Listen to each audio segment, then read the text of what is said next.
Yo, what is Booyah! going on, everybody? Welcome to episode 137 of Miami Dolphins content. Your boy Bleezy, your boy CT in the building. As always, we're here every Monday night at 8:30. For those of y'all watching or rewatching on Twitch, Twitter, and all that, come on over to YouTube. Smash that like button. Subscribe if you haven't. Hit that notification bell so you can get to these impromptu shows that we do out throughout the week. This is number 3 this week. Let's get it, Bleezy. What is going on, brother? Hey, what is up, bro? You know, a big news coming down the pike. Past couple of days, we got Trevor Lawrence going on. We got what's his name? The new D tackle coming in. Calais Campbell. Yep. Campbell. We're going to talk about that. The Kansas City Chiefs have a typo on their Super Bowl ring. I love it. Damn. And That's bad. And Bill Belichick is dating a 24-year-old. We're going to get into it all. Oh, shit. Let's fucking get it. That's awesome, man. Well, to start it off, man, let's go ahead and hop right into the Trevor Lawrence shit, man, because I've been bitching about freaking Chris Greer sitting on his fucking hands and playing the dumbass fool that he is, and all he's doing is costing the Dolphins more and more money. Yeah. It's hard to argue. I mean, you can't argue that. I mean, you know, a lot of people were saying, let's get the deal done. Let's get the deal done. Or like a lot of people were saying, just get the deal done. Like, just get it done. And, you know, we've been talking about it, man. I think Tua's agent is playing. He's got a price in mind. It's probably a high price. And the Dolphins are like, no, we're not paying that. And then here we go. You got Dak Prescott coming up next. Absolutely, man. I mean, you jump into Sunshine. For those that don't know, Trevor Lawrence's nickname is Sunshine because of his fucking blonde locks. Anyway, he's signed a 5-year, $275 million contract with $200 million guaranteed, and $145 million of that is guaranteed at signing. So we were talking about Waddle getting his extension and getting his money. Boy, man. Trevor Lawrence is fucking celebrating right now. Trevor Lawrence is making Justin Jefferson's deal look weak. You know, we were talking about Justin Jefferson getting like $89 million, you know, at signing, put in his account like that day. And now Trevor Lawrence is getting how much? 145. Can you imagine that? Waking up one day and then at the end of the day, you got 145 million in your account? Yeah, you go from a couple million or whatever he had to boom, you're a fucking 140 fucking 3 million, 45 and $1 million richer. That's fucking insane. In one day. You pay I guess you pay the taxes and then do what you want to do, man. Pretty much. I mean, have a party. And especially for a subpar quarterback. I mean, to be honest, what I'm saying. I mean, he's not even. I saw it earlier, dude. They're putting Tua's stats up against his. Tua has been better all the way around, all day. I'll see if I can pull that up, but yeah. Yeah, absolutely, man. Absolutely, I agree. And so, for those of y'all want to hop on up, come on up here. Let's talk some Phins. Let's talk this Trevor Lawrence thing through. And for me, again, it really makes no sense to me that if your main priority is trying to get Tua on the cheap, if that was the case, you really wanted to get this shit done before other quarterbacks got paid. And I'm telling you, you talk about, you know, you were just talking about stats and whatnot. One off the top of my head that I remember seeing. So Trevor Lawrence and all his starts, he's gone 3-14, 9-8, and 9-8.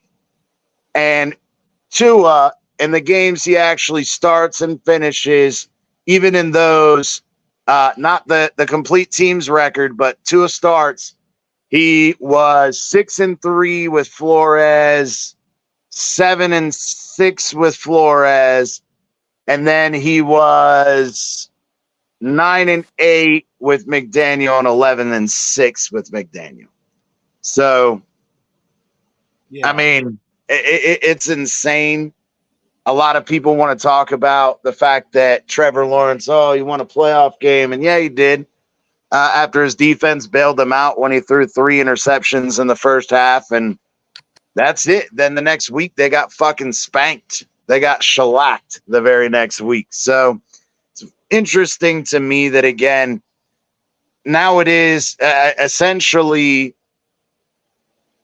Trevor Lawrence being a mediocre quarterback essentially sets the floor for Tua's deal. And Tua's camp is going to be asking for a shitload more than that. Right. Sure they are. As well, I mean, you got to put your shoes. Like, if you were Tua's agent, would you not be? All of a sudden, okay, we want more than this. You know? especially given the fact that, granted, again, I will give Trevor Lawrence credit. I mean, what was his first year with Doug Peterson? Isn't that the guy who was touching up on the little girl in the club or whatever it was? No, that's Urban Meyer. Oh, sorry, Urban Meyer. Sorry. Yeah. So yeah, he had a shitty coach his first year. He went 9-8 and 9-8. I mean, they've had a pretty stacked team. I mean, they have a good defense and they have a good offense. The issue is, again, you put into this situation, even comparatively, $145 million at signing, $200 million guaranteed out of a $275 million contract. It's essentially the same annual salary at, what is it, $55 million that Joe Burrow's getting. To even compare Trevor Lawrence to Joe Burrow or to Tua, I think is hilarious. And then you add in the fact that Chris Grier has sat on his hands this entire time and continued to try to play hardball with Tua. Okay. There you go, CT. There you go. Yeah, man. I mean, 33 games played to 30, pretty much same yardage. Tua's got what? 8 more touchdowns. They got the same interceptions and what, a 11.2 advantage in quarterback rating. Tua's better. He's better. So, it's pretty similar. And the funny thing is think about this, though. He did that in 3 less games. Right. The touchdown is the kicker. And the QB, and the QB rating. Absolutely. And I mean, when you talk about it, like we discussed, I really think that Tua is more integral to our team than Trevor Lawrence is to Jacksonville. And the fact that, again, Jacksonville is a run-first team. They don't throw the ball very much. When they do, they utilize it in certain games. And I really think that, again, it's interesting that essentially Trevor Lawrence has set the floor for Tua. Granted, he's 1 year younger per se, but again, it's insane that people were complaining about the thought of giving Tua $170 to $180 million guaranteed. Now Trevor Lawrence gets $200 million guaranteed. If people weren't going to be happy with that, people really aren't going to be happy with what he ends up getting paid with. Right. No, you're right. The Tua haters are going to fucking lose their mind. You're right. I can't wait for it. I'm going to laugh hysterically. It baffles me that people that continue to come out and try to support Grier. It's pretty fucking sad, to be honest. It's pretty fucking sad. I mean, granted, again, we can get on to the second topic. We went out and we signed Calais Campbell. I like the signing. We also know he's not going to be a full-time starter. He's going to be a rotational piece. But still, you look at the contract. It's a 1-year contract. You know, we needed depth there. I like that. But again, I just it baffles me. You know, you're gonna go out here, you get these veteran guys on the cheap. That's fine, that's dandy. But the cornerstone of your team is still unextended, and every day that you continue, again, like you said earlier, what happens when Dak comes out and gets more money than fucking Trevor Lawrence? He's going to. Oh, he Exactly. will. Exactly. And now we're going to have to fucking pay Tua more than we're going to fucking pay Dak Prescott. The Cowboys paid Dak Prescott. Probably. I mean, and once again, go back. If you're Tua's agent, I think I'm coming in, although I think the general consensus around whoever is Dak is a better quarterback, even though we talked about it the other night. We don't think he is. But yeah, if I'm Tua's agent, I'm saying, yeah, give me more than Dak too. I want more than Dak all day. I agree, man. I just think it's crazy. It is crazy, and it's getting up there. And it's like you said, is it a matter of mismanagement? I mean, you know, I think people are, you know, Dolphins fans are scratching their heads, man. This is what all the talk's going to be about. But here you go, CT. Calais Campbell, even though he's older than I am, in 2023, the guy balled out, bro. Absolutely, dude. And that's what I'm getting at. I mean, we couldn't even get 6.5 sacks out of Ogba after we signed him to a fucking massive contract. And now we're signing a guy 1 year, you know, essentially to be a rotational piece. But last year, again, having 56 tackles, 10 tackles for loss, you know, 6.5 sacks, 17 QB. You can't argue with the production. And I think it's even better in the fact that because we're not going to be asking him to play a full starter role. Those numbers should stay consistent, if not get better, when he has more opportunity to rest. I saw a stat earlier today, and I'll try to find the picture or something and pull it up. But they put these numbers right here against Christian Wilkins' numbers. And, bro, they were damn near identical. Wilkins' numbers were a little bit better last year, but they weren't that much better. I think Christian had maybe 9 sacks or something. But other than that, these numbers were so close. It was jaw dropping, man. We're paying this guy like $1 million something, you know. Yeah, I haven't seen the number. I haven't heard a number as far as the actual contract, but the pay. Yeah, I'm not sure about the pay either. yeah, but at the same time, you know, one would assume that, you know, even if it's $3 or $4 million, if not less, it's better than paying fucking Christian Wilkins, what, 26, 27 million a year? Right. You know, I got to admit, when I heard the guy's age, my jaw dropped. What is he, 36, 37, 38? Yeah, I don't know, man. He's up there, bro. He's old. But, I mean, these are his numbers from last year.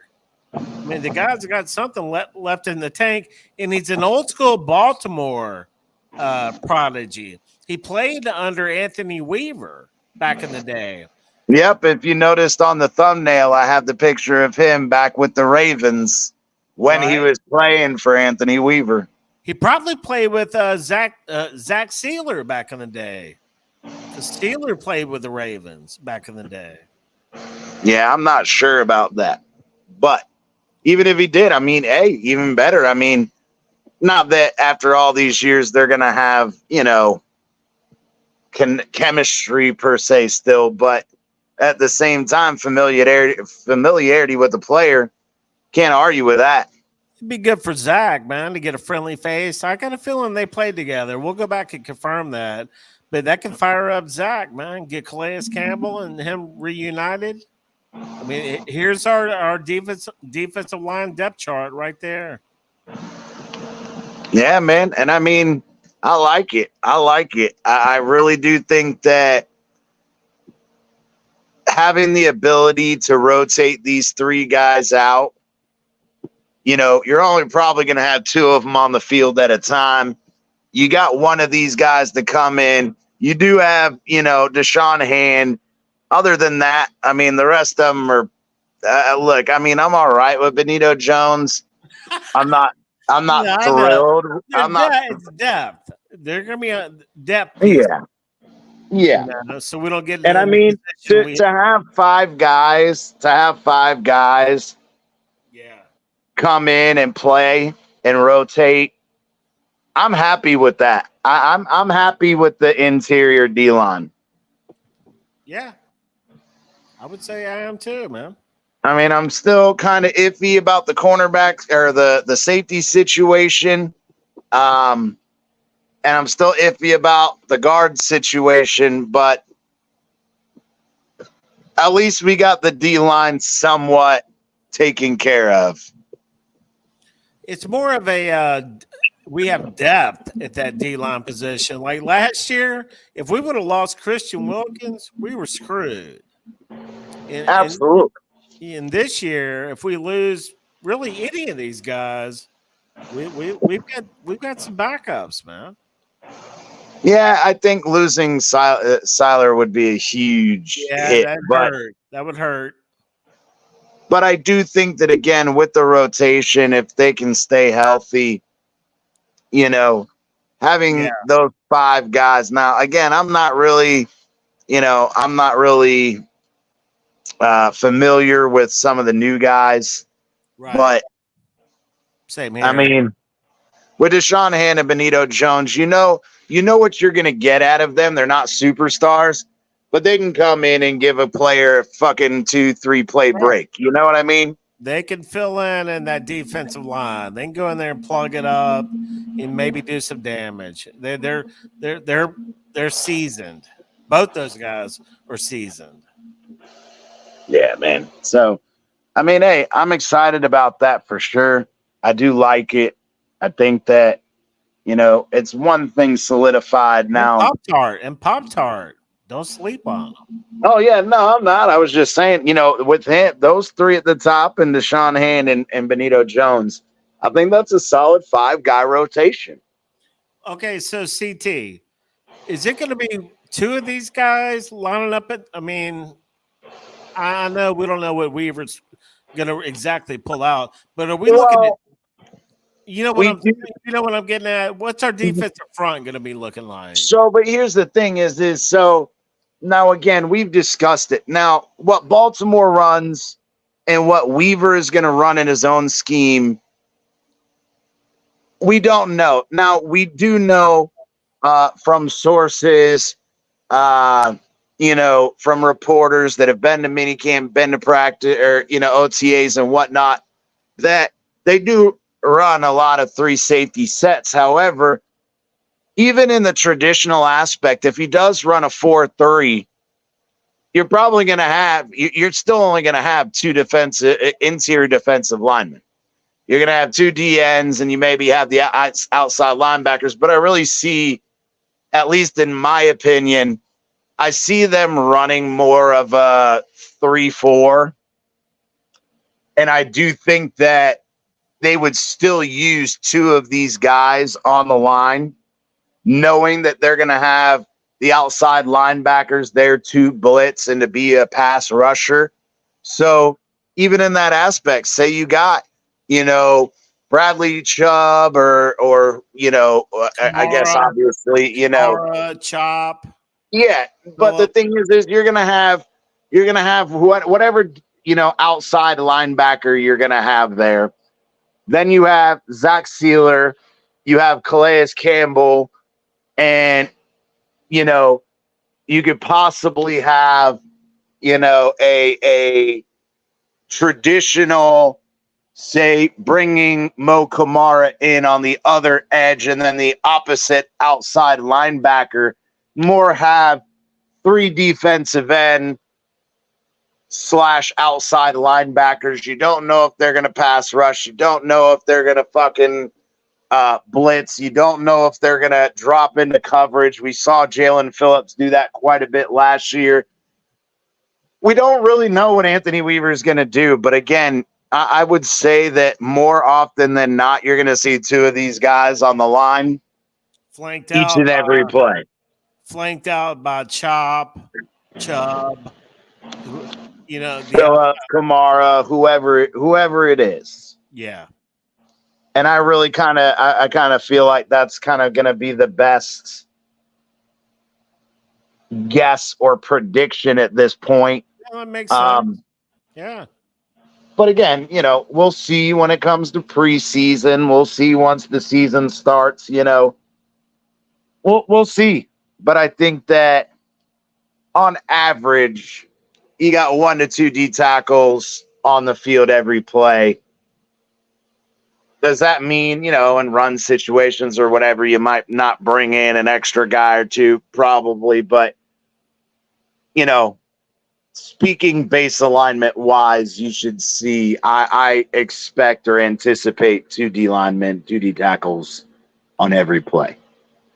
And having a 5-guy rotation in that is highly beneficial, especially given, again, you have Tier Tart who, say comes in, gives Sealer a 2 or 3 play break, and then he gives Campbell a 2 or 3 play break, and then he goes off the field. And then they come in and play 5 or 6 snaps, and then you have Deshaun Hand come in for a play or 2 for Zach Sealer, while Calais Campbell's still on the field. And then when Sealer comes back in, you could take Campbell out and throw in Benito Jones in the middle and running, on run plays, or you might even put Benito Jones in there with Calais Campbell on obvious running downs, seeing as they're both big as fuck. I mean, there are so many possibilities with that, but having 5 guys in there, again, knowing Benito Jones and Deshaun Hand, they're not going to be in there, playing an entire fucking series. But if you can get these guys, 3 to 5 fucking plays of rest, that's 4 or 5 fucking minutes. I think the coaches are looking back at last year and saying, we're not going to put ourselves in this position again. Well, then why do we keep putting ourselves in the same position with the offensive line? So it seems they figured it out when it comes to the defensive line, but they still haven't figured out the whole offensive line part of that. I don't know. That kind of still leaves my head scratching for sure. They think they've got it figured out on the offensive line. They're not worried about the offensive line, Chris. Yeah, I know. They're not worried about it. We're the ones worried about it. But at the same time, when your fucking O-linemen were going down like flies last year, you sure as fuck were worried about it then. Look, I mean, so we're this stacked at defensive line. I don't even want to think about our O-line depth chart. We'll have to pull that up later. Oh yeah, we can absolutely pull it up. And like I said, I mean, we've talked about it. You got Teron Armstead, Kendall Lamb, and the Patrick Paul, whatever it is. There you go. If that's up to date. No, that is not up to date. Okay. Because we re-signed Kendall Lamb. He'll be the backup to Teron Armstead. Patrick Paul will be behind him. Okay. But you can leave that up there. We can use it as a reference, though. Okay. But in the same way, I mean, we've got Isaiah Wynn, which I think he's absolutely penciled in there. Now we have Haynes, who can be the backup there. But as we said, though, you have Driscoll, you have Robert Jones, you have Lester Cotton, and you have Liam Eichenberg, who are going to be battling for that right guard spot. Now, whoever kind of loses out on that spot, per se, is probably going to be the left guard backup, in my opinion. I do think that, again, with Aaron Brewer, obviously Liam Eichenberg is going to be the primary backup center. So unless Eichenberg kind of wins out that right guard position, I think he's just going to stay as the backup center. But I do think that Lester Cotton and Driscoll are kind of going to be more of that swing guard if necessary. Yeah. But I do think that Robert Jones has the inside track at right guard. He played much better than Eichenberg did at right guard. Granted, Eichenberg did play well at his, 1 or 2 games that he played at right guard.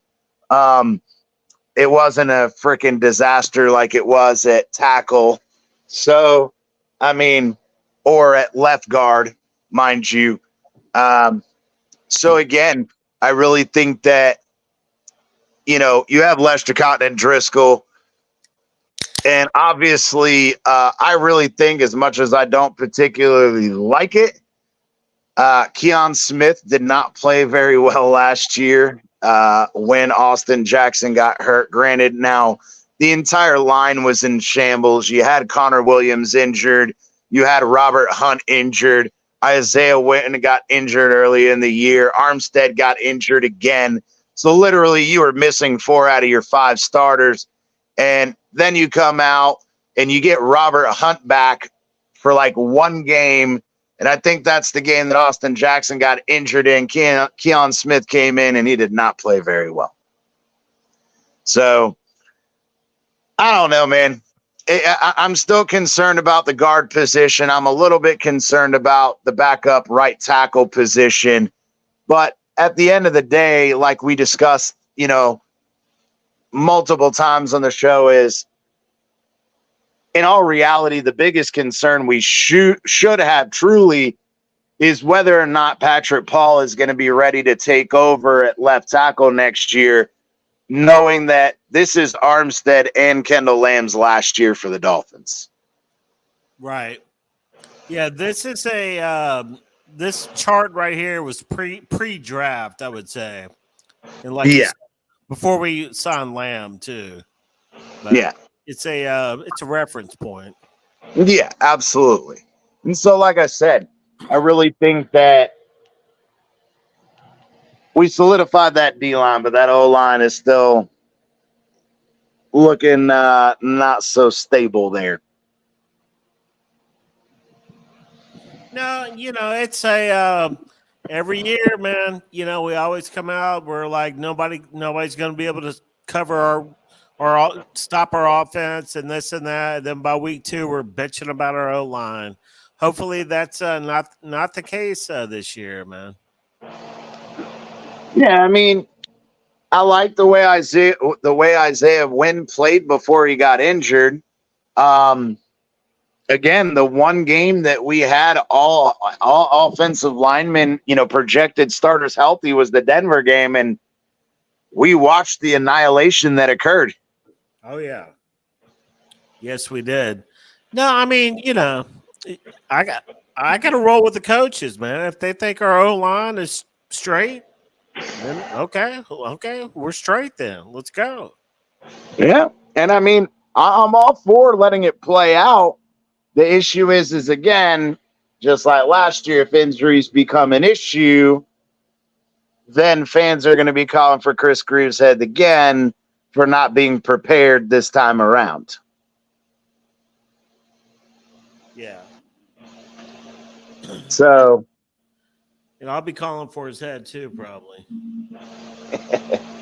I just feel like, again, between him and Mike McDaniel, I mean, you have to be prepared as much as you possibly can for injuries. And, hey, who's That's to what they're say? doing, though, bro. That's what I'm seeing right now with all these depth pieces.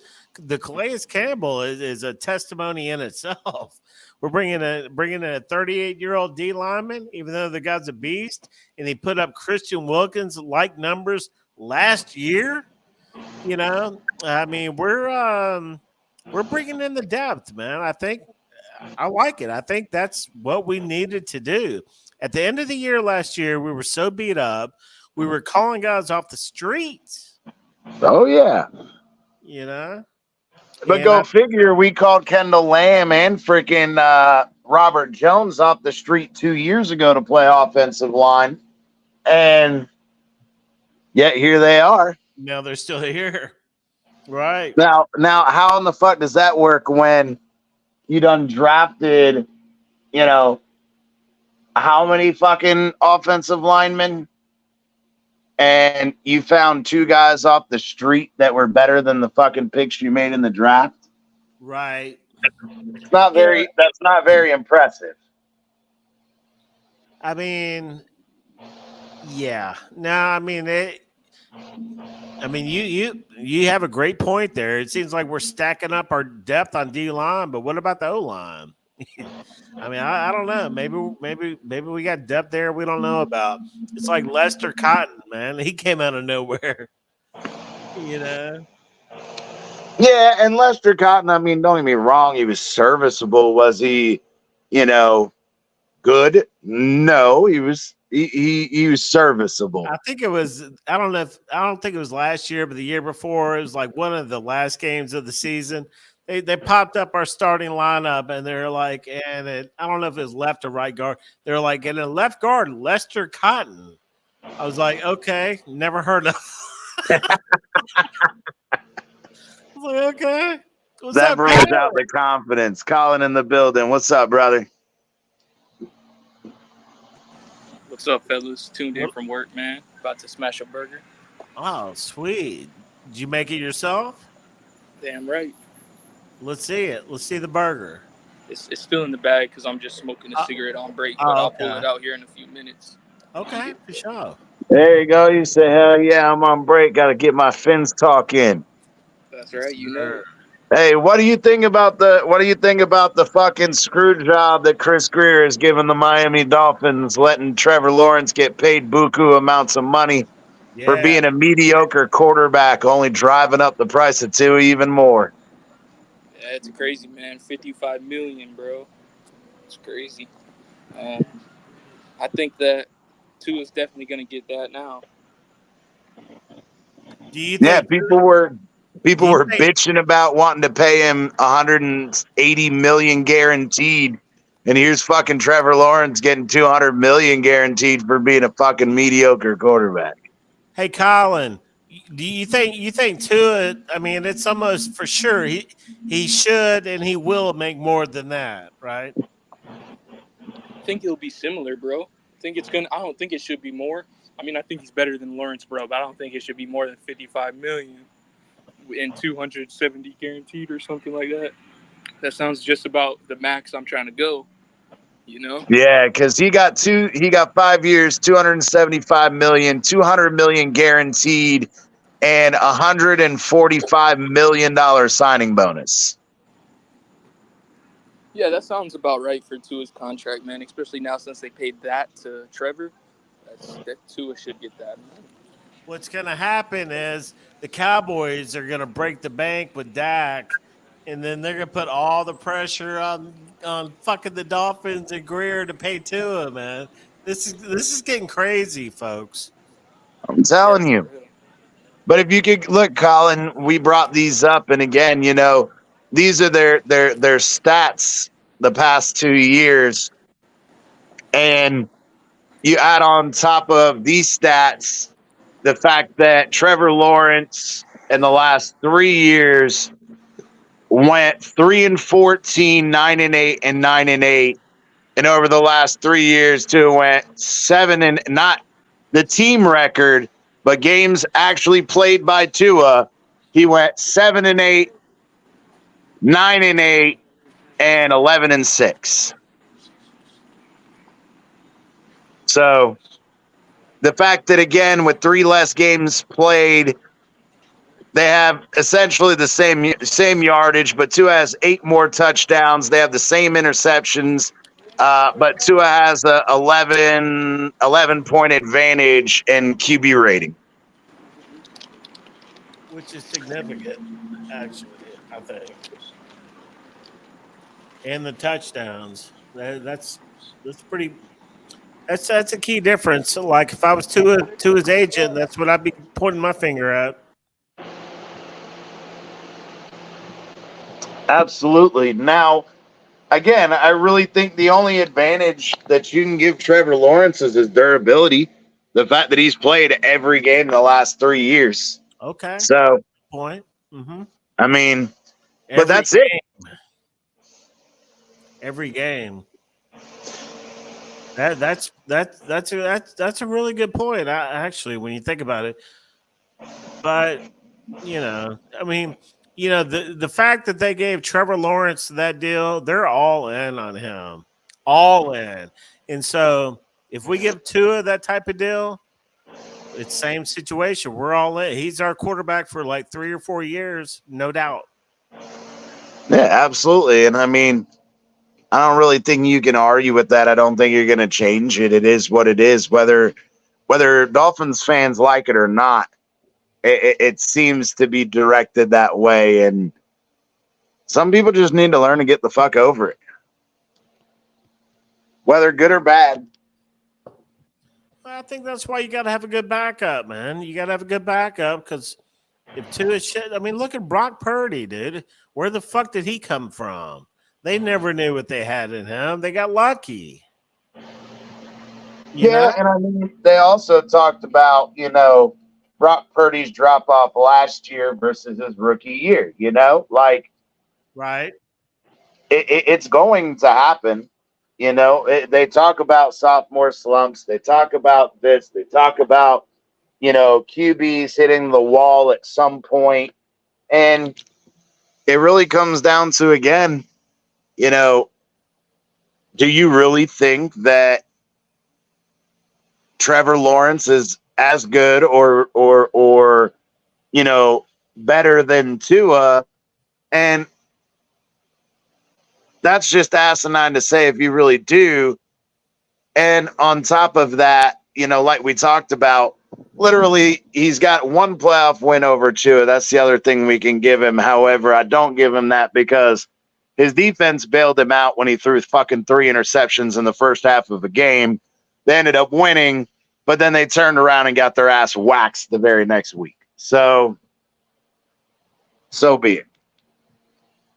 Anyway, the whole point is, again, are you really going to give, people were bitching about wanting to give Tua fucking 45 to 50 mil a year. Right. Now it's looking like 55 to 60 fucking mil a year. That's the point. The only person you have to fucking blame is Chris Greer. That's the point. Tua's price tag is going up. Up. Yes, sir. But anyway, hey, I want to know this because I did not know this and I did not hear this. What are you talking about? The Chiefs have a fucking typo on their Super Bowl ring. Yeah, shout out to the Chiefs. Hang on, let me pull that up. That's crazy. They put this Dolphins as a 7th seed instead of 6th seed on their Super Bowl ring CT. So it was just a minor error, but that person had 1 job, bro. That's the definition of you had 1 job. I mean, damn. If you're a player, I mean, what do you think here? I'm trying to pull it up. Hang on, I think those players are thinking they're happy because they're probably about to get an extra ring because that one got messed up. Hell yeah! And think about this though: whoever ends up getting those fucking rings, they're gonna be so fucking valuable for the simple fact that they are legitimate Super Bowl rings, but they're fucked up. Well, I think they could send it back and they could scrub that and they could scrub that 7, polish it, and put the 8 or whatever in there if they really want to. I don't know. We need a jeweler on here to see. Because I think they can do. I think it could be scrubbed and an 8 could be put on there. But do the players want to mess with that? The player, I think, But I thought we were the 6th seed. or 6, whatever it was. They could Yeah. scrub the 7 and put a 6 on there. But do the players want to mess with that? I think what the Chiefs should do is say, look, if you want your ring to show a 6 on it, bring it back. We'll get a 6 put on it. Yeah, because I couldn't imagine. Think about this. And here's the fucked part about this, though, is what I do know is the article that I read. They produced 200 of them fuckers. They produced 200 of them fuckers. Look at all those diamonds on that bitch. For players, for fucking staff, for fucking every bro. 200 of them are fucked. Wow.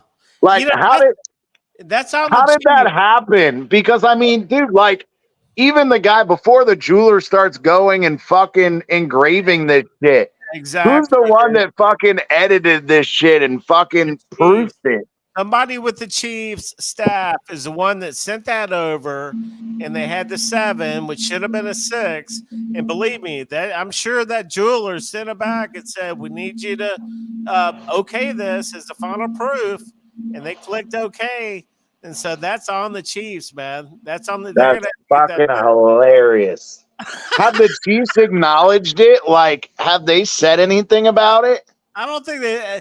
I think a Dolphins fan called them out online. I think the Chiefs came out on Twitter trying to flex the ring and everything, and a Dolphins fan was like, "Wait a minute, that's a typo." Damn. To be called out like that? That's a typo. They're like, "Wait a minute, that's a typo. That's not right." That's funny as hell, dude. Oh shit.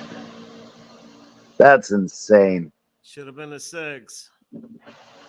That is fucking nuts, dude. And that's a lot of diamonds. That's what that dude is fucking losing his job for sure. I wonder who somebody from the Chiefs authorized that 7 to be put on. Either that or someone from the NFL. What is this down here? Somebody's autograph. Is that Patrick Mahomes? What is that?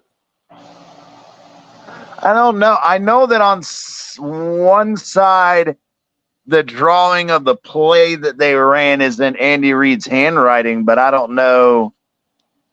Is like that the signature of somebody? I don't know. But yeah, we got a typo on the Super Bowl ring. Here's your ring, KC players. Nice typo. That's insane. I can only imagine. And I mean, the embarrassment of the Chiefs, the embarrassment of the NFL. Fuck. The embarrassment of Johnston, who makes these fuckers. Like, you're telling me nobody in that fucking in your entire company was like, hey, this ain't right. I mean, I could see how it could kind of slip through, you know. Somebody maybe knew, but they were like keeping it quiet just because they were like maybe not the big boss or something. They're like, hey man, what the fuck, you know? But then they're like, I better not say nothing because I'm only a rookie or something. You know, I mean, probably only a certain few people saw that actual proof, and so you know. But I mean, you would think that they'd send it to the NFL, they'd send it to the Chiefs. They'd fuck, you know what I mean? Like, you think that there'd be more than like 2 or 3 sets of eyes on that shit.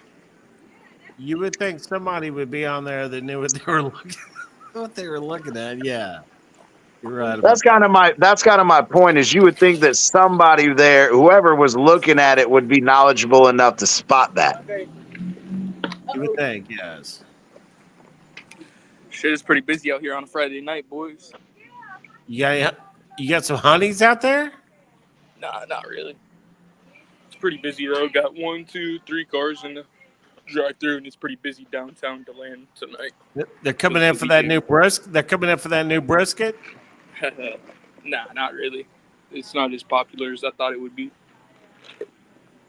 Yeah. And the crazy thing is I would have thought y'all would have been slammed last night with all the fucking drunks last night after them Gatos whooped that ass again last night, baby. There you go. Winning fucking 4-1, baby. I was And about to let say, them. talking about rings that are already getting made, man. You know those rings are getting made. Hell yeah, baby. And I got pissed off, though, because I done told y'all a week ago that Edmonton or that the Florida Panthers fans are not going to be able to watch their team win on the home ice. And that fucking sucks for Panthers fans. I don't know. People thought that the Celtics were going to sweep tonight, and they're shit in the bed. It's kind of hard to they want to go back and win that game on home court, home Well, ice. no matter what it is, that's a good situation to be in. Is to where you're saying, you're talking about, man, I want to win on home court. Yeah, no, it is. Because they'll be But the motivated. thing is, bro, look, man, Edmonton is fucking defeated, bro. Like, they have no fucking energy. Their mannerism, bro. They're mentally defeated. I don't see them winning. What is it, tomorrow night? Yeah, I don't see them winning tomorrow night. What's the score to that basketball game? What if both series get a sweep? That'd be crazy.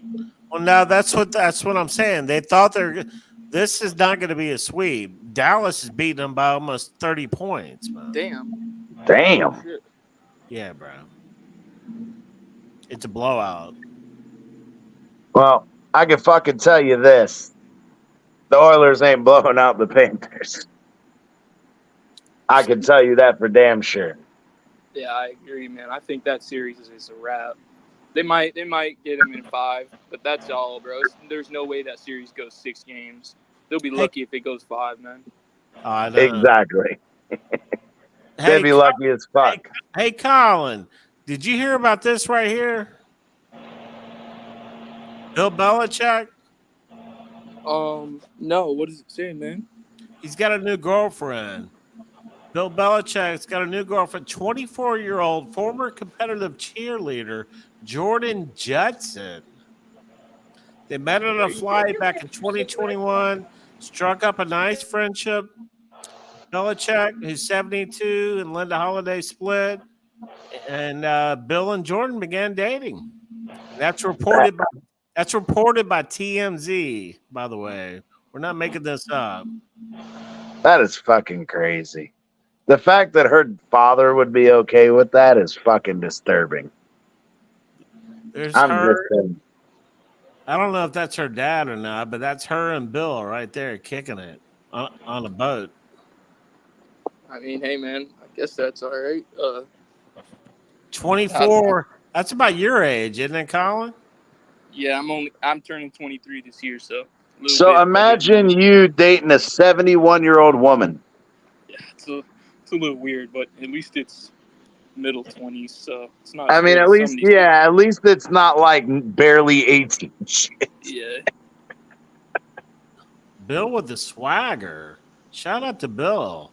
Man, all they give a fuck about is his money, brother. I know Leonardo DiCaprio has a young girlfriend, which is. Well, he's not that old though.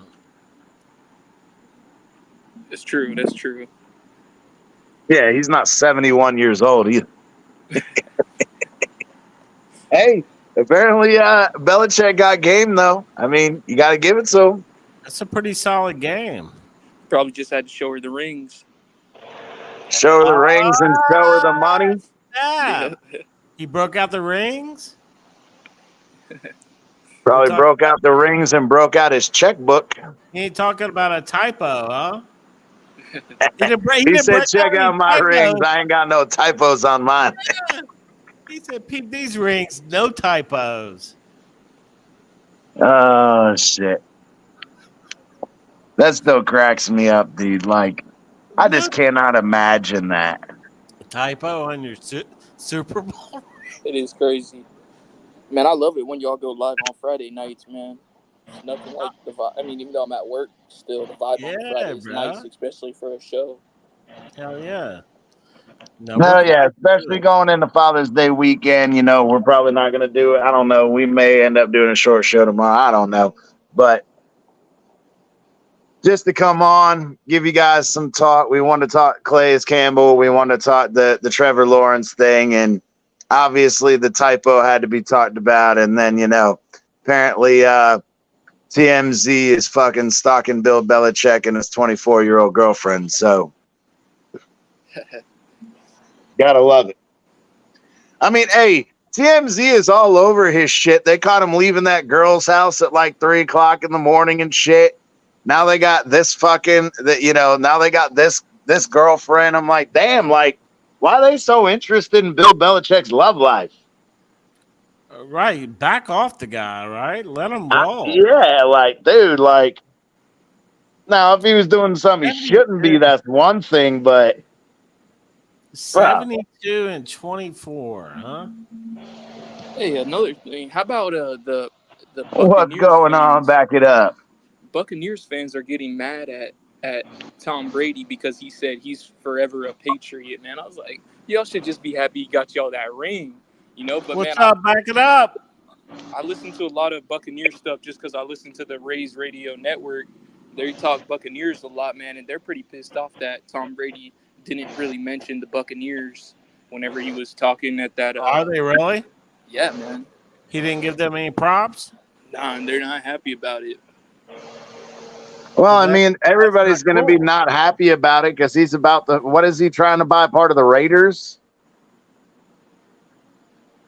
Yeah. So everybody's going to be pissed off when he's a fucking. He's a owner of the fucking Raiders. That's going to be fun.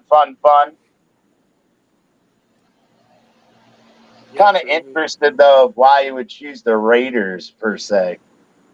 Yeah, it's weird. Yeah, like, I mean, granted, I understand he wouldn't want nothing to do with Robert Kraft, and, the hand jobs and all that shit. But, like, the Raiders, like, where the fuck did that come from? Maybe, I guess, he thinks because of the location, it's going to be the most lucrative. Knowing it's in Vegas, that maybe he thinks that would be the most financially lucrative. I don't know. I mean, you get in wherever you can get in if you got a chance to own an NFL team. I think Stephen Ross was trying to get him to partner up a little bit. He was, I don't think it was Stephen Ross's idea. I think it was Tom Brady's idea, but that shit went down the rabbit hole when fucking, the whole boat incident and fucking Brian Flores, that shit went out the window real quick. They were probably, I mean, who knows what they're talking about. But as far as ownership, yeah, it's you do what you got to do to get in on any NFL team. But the thing is do you really think that if Tom Brady showed up with a shit ton of money to any NFL franchise, they wouldn't try to work something out? Right. Sure. He probably had the pick of the fucking litter. Exactly. Once he played Stephen Ross, went out and got a much better deal. He could probably be a damn quarterback coach for any team. Is that Tim Hardaway? That was Tim Hardaway, I think. Really? I don't know. This dude did a crossover and hit a 3 like a boss. Tim Hardaway Jr. Oh, is that Hardaway Jr.? That's his son, man. Yeah. There you go. For Dallas. He plays for Dallas, and I heard he hasn't scored yet in the finals, but he just scored. Okay. Dad is big time. And not only he did he looked just like his dad. He did a crossover and hit a 3. There you go, bringing the nostalgia back, baby. And then they showed Tim Hardaway at the stands laughing and shit. There you go. God, those are the good old days, man. Yeah, which one would have played with Shaq? Tim Hardaway or Penny Hardaway? Because I know that it was Penny Hardaway. Penny played with him in Orlando. They said Hardaway was together. They could have played with Alonzo. Yeah, he played Alonzo Mourning, Dan Marley. Who was it? Yeah, the old school. Jamal Mashburn. PJ Tucker, Tim Hardaway started. All those boys. He started at Golden State with Chris Mullin. What were they called back there? TMC or something? Tim Hardaway. He played with Chris Mullen, but when Tim Hardaway came on the scene in the NBA, back it up, Benj would back me up on this. And when Tim Hardaway came on the scene, he had the nastiest crossover ever. Yeah, bro. Him and Allen Iverson are known as the two top guys with their crossovers. Oh, well, yeah. AI definitely too. But Tim Hardaway, probably, I guarantee you, Tim Hardaway, AI probably idolized Tim Hardaway. But Tim Hardaway was such a boss, man. And Chris Mullen was a beast too, coming out of St. John's back in the day. But Yeah, man. Sure. Tim went to the Heat and dominated down there too with Alonzo. Did they won a championship, didn't they? Yep, and 90. No, that was with Dwayne Wade. No, we kept on losing to the fucking New York Knicks in those stupid fucking 3-game fucking first round playoffs. Okay. I think we beat them a couple times, but we got eliminated in the next round. It was either the fucking New York Knicks or the fucking Celtics, bro. One or the fucking other. Yeah, the Knicks were a fucking beast back in the day with Pat Ewing. Oh yeah, Patrick Ewing and all them boys. Hell yeah, man. They used to fucking beat the shit out of Alonzo Mourning, dude. Shout out to him, man. Shout out to him. Yes, sir. Yes, sir. But hey, I think we're gonna cut it short, man. We're on here an hour. We got 80 in the building. We appreciate y'all boys coming out, and women if they're out there. For those y'all rewatching later, come on over to YouTube, smash that like button, and hit the subscribe if you haven't.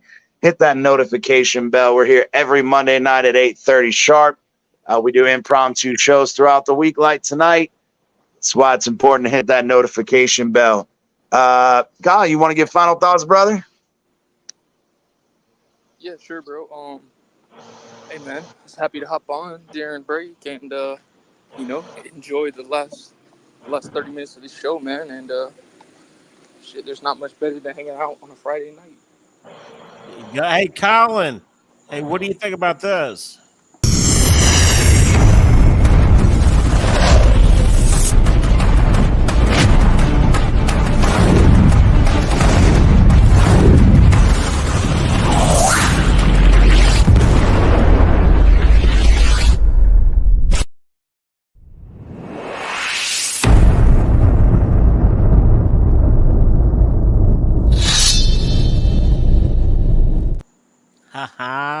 Hey, love that.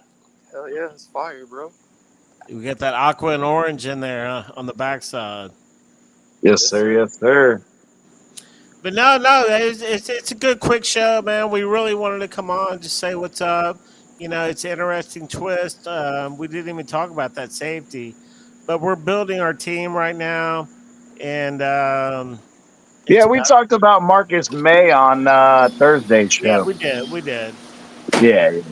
So we know about May, and so it's all good, man. It's all good. We'll be back Monday night popping it. Hell yeah. Well, we'll hit y'all up, and we're going to leave you guys with our favorite clip as always. See you on the next one. Jalen Waddell. Everybody knew they would yell from the box like Jalen Waddle, and we would